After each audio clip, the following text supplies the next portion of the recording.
All right, we have a few of our beta seats, some from Enduro Engineering that we cracked and busted up where it holds on. These ones like to crack in the connection parts, and then the back part here is cracked and coming all the way down. And then our seat concepts seat cracked along the top here.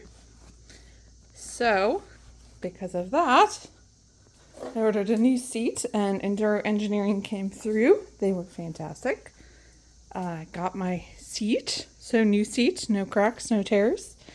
And we also talked to Seat Concepts because the seat pans on those other seats, both from Enduro Engineering and Seat Concepts, broke. So Seat Concepts is making us whole by sending us new seat pans, which is really exciting. And they will now be Guts seat pans. So we'll see how those hold up and how the new Enduro Engineering seat holds up as well.